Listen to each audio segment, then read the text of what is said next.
സാമൂഹിക മാധ്യമങ്ങളിലൂടെയുണ്ടായ അധിക്ഷേപത്തെ തുടർന്ന് കോഴിക്കോട് സ്വദേശി ദീപക് ജീവനൊടുക്കിയ സംഭവത്തിൽ പ്രതികരിച്ച് ദീപകിന്റെ മാതാപിതാക്കൾ. മകൻ പാവമായിരുന്നുവെന്നും ആരോടും ഇതുവരെ മോശമായി പെരുമാറിയിട്ടില്ലെന്നും ദീപകിന്റെ അമ്മ കന്യക മാധ്യമങ്ങളോട് പ്രതികരിച്ചു. അതോടൊപ്പം ഷിംജിതയെ പിടികൂടണമെന്നും എങ്കിലേ നീതി കിട്ടുകയുള്ളൂവെന്നും ദീപകിന്റെ അച്ഛനും പറഞ്ഞു. ഒരമ്മക്ക് ഇങ്ങനത്തെ യോഗം ഉണ്ടാവരുത്. ഒരമ്മക്ക് ഇങ്ങനത്തെ യോഗം ആർക്കും സഹിക്കാൻ പറ്റൂല. ഏത് മക്കൾക്കും അമ്മക്കും അച്ഛനും ഇങ്ങനത്തെ ഒരു യോഗം ഉണ്ടാവരുത്. അതാർക്കും സഹിക്കാൻ പറ്റൂല. ഞാനൊന്നാൾ അനുഭവിച്ച് ഈ ലോകത്തിൽ ഒരാളും ഇത് അനുഭവിക്കാൻ പാടില്ല. അത് മാത്രമുള്ളൂ എനിക്ക്. ഒരു ലോകത്തിൽ ഒരാൾക്കും ഇനി വിധി കൊടുക്കരുത് ഭഗവാൻ. അത് അതിണ്ടാകാൻ പാടില്ല. ഒരമ്മക്കും അച്ഛനും മക്കൾക്കും ഇങ്ങനത്തെ ഒരു വിധി. എൻ്റെ മോൻ വളരെ പാവായിപ്പോയി. അതാണ് ഇതൊക്കെ ചെയ്തത്. എൻ്റെ കുട്ടി ഒരു വാക്ക് എന്നോട് പോലും എൻ്റെ കുട്ടി പറഞ്ഞില്ലല്ലോ. എന്നെ പറഞ്ഞാൽ ഞാൻ ഒറ്റയ്ക്ക് കിടത്താൻ എൻ്റെ കുട്ടീനെ വിടൂലേ. അവനെന്തോ പേടിച്ച് പോയി. അത്രയും പാവമാണ് എൻ്റെ കുട്ടി. ഇന്ന് വരയ്ക്ക് ഒരു പെണ്ണിനോട് ഒരാളോട് ഒരു മുഖം കറുപ്പിച്ച് ചീത്തത്തരത്തിലൊരു വർത്താനം എൻ്റെ കുട്ടി പറഞ്ഞിട്ടില്ല. ഈ 41 വയസ്സിൻ്റെ ഇടയ്ക്ക് ഇന്ന് വരയ്ക്കും ഇന്നറിയണൊരു എൻ്റെ കുടുംബക്കാരും എൻ്റെ വീട്ടിലാരും എൻ്റെ അമ്പലത്തിലുള്ള ആൾക്കാരെല്ലാവരും പറയും, കന്യൻ്റെ മോൻ നല്ലൊരു മോനാണ്, എല്ലാം കൊണ്ട് എൻ്റെ മോൻ നല്ല സുന്ദരനും നല്ല സ്വഭാവമുള്ളൊരു കുട്ടിയാണെന്ന് എൻ്റെ മോനെ കൊണ്ട് പറയുള്ളൂ. എല്ലാവരും ആരും എൻ്റെ മോനെ കൊണ്ട് അറിയണവരൊക്കെ ആരെക്കൊണ്ട് എൻ്റെ മോനെ അറിയണ ആരും എന്നെക്കൊണ്ട് നന്മത് മാത്രമേ എൻ്റെ മോനെക്കൊണ്ട് നന്മ മാത്രമേ പറയുള്ളൂ. ഇനി ഒരിക്കലും ഒരമ്മക്കും അച്ഛനും ഇതുവരെ എൻ്റെ അച്ഛനും ഒരമ്മക്കും ഈ ഒരു യോഗം വരരുത്. അമ്മക്ക് അച്ഛനും ഈ യോഗം കണ്ടെത്താൻ വരെ അത് വേണം. അതിന് നല്ല ശിക്ഷ വാങ്ങി കൊടുക്കണം. അതിനെ പുറത്ത് വിടാക്കണം.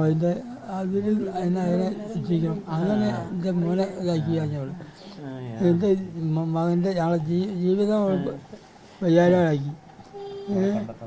അവളെ കണ്ടെത്താൻ ഉള്ള എല്ലാ സഹകരണങ്ങളും വേണം.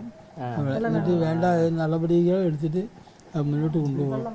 അല്ലാതെ അവൾക്ക് ഒരു ഇതായിട്ട് അവൾക്ക് അവിടെ നിന്ന് കഴിച്ചിടാനുള്ള സ്ഥിതി അങ്ങനെ ഉണ്ടാക്കരുത്.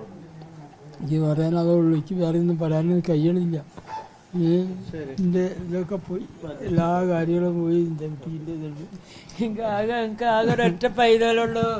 ഈ പൈതല് മാത്രമേ ഞങ്ങളെ നോക്കാനുള്ളൂ. അതിനെളുപ്പം കൊണ്ടുപോയത് ഈ ഒരു പൈതല് മാത്രമേ ഞങ്ങളെല്ലാ കാര്യങ്ങളും നോക്കാനുള്ളൂ. എൻ്റെ മോന് ഇനിയും പപ്പനും കൂടി അങ്ങോട്ട് കൊണ്ടായാൽ മതിയെന്നെയാണ്. യുവാവ് ജീവനൊടുക്കിയ സംഭവത്തിൽ വീഡിയോ ചിത്രീകരിച്ച യുവതി ഒളിവിൽ പോയെന്നാണ് സൂചന. വടകര സ്വദേശി ഷിംജിതയ്ക്കെതിരെ പോലീസ് ഇന്നലെ കേസെടുത്തിരുന്നു. ഇവർക്കായി കോഴിക്കോട് മെഡിക്കൽ കോളേജ് പോലീസ് തിരച്ചിൽ തുടങ്ങി.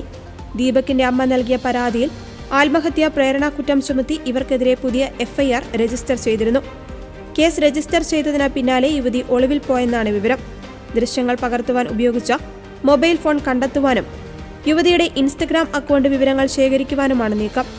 ഇൻസ്റ്റഗ്രാം വിവരങ്ങൾ ശേഖരിക്കാനായി സൈബർ പോലീസിന്റെ സഹായം തേടിയിട്ടുണ്ട്. ഇന്നലെ വൈകിട്ടോടെ പോലീസ് ദീപകിന്റെ വീട്ടിലെത്തി മാതാപിതാക്കളുടെയും സഹോദരങ്ങളുടെയും അടക്കം മൊഴി രേഖപ്പെടുത്തിയിരുന്നു. ആരോപണം വ്യാജമാണെന്നും തനിക്ക് മനോവിഷമം ഉണ്ടായിയെന്നും മകൻ സൂചിപ്പിച്ചിരുന്നുവെന്നും ദീപകിന്റെ മാതാപിതാക്കൾ പോലീസിന് മൊഴി നൽകിയിരുന്നു. ദീപകിന്റെ സുഹൃത്തിന്റെ മൊഴിയും പോലീസ് രേഖപ്പെടുത്തിയിരുന്നു. കണ്ണൂരിലേക്കുള്ള യാത്രയിൽ ബസ്സിൽ വെച്ച് കോഴിക്കോട് ഗോവിന്ദപുരം സ്വദേശി ദീപക് അപമര്യാദയായി പെരുമാറിയെന്നായിരുന്നു വീഡിയോ സഹിതം യുവതി സമൂഹമാധ്യമത്തിൽ ആരോപണം ഉന്നയിച്ചത്. വീഡിയോ വ്യാപകമായി പ്രചരിക്കുകയും ദീപകിനെതിരെ വ്യാപക സൈബർ ആക്രമണം നടക്കുകയും ചെയ്തിരുന്നു. ഇതിന് പിന്നാലെ ദീപക് മാനസികമായി തകർന്ന അവസ്ഥയിലായിരുന്നു. ഞായറാഴ്ചയായിരുന്നു ദീപകിനെ വീട്ടിൽ മരിച്ച നിലയിൽ കണ്ടെത്തിയത്. സംഭവത്തിന് പിന്നാലെ യുവതിക്കെതിരെ വ്യാപക വിമർശനം ഉയർന്നിരുന്നു. യുവതിക്കെതിരെ ആത്മഹത്യാ പ്രേരണക്കുറ്റം ചുമത്തി കേസെടുക്കണമെന്നായിരുന്നു ഉയർന്ന ആവശ്യം. ദീപകിന്റെ മരണത്തിൽ മനുഷ്യാവകാശ കമ്മീഷൻ ഇടപെട്ടിട്ടുണ്ട്. സംഭവം നോർത്ത് സോൺ DIG അന്വേഷിക്കണമെന്നാണ് മനുഷ്യാവകാശ കമ്മീഷൻ ആവശ്യപ്പെട്ടിരിക്കുന്നത്.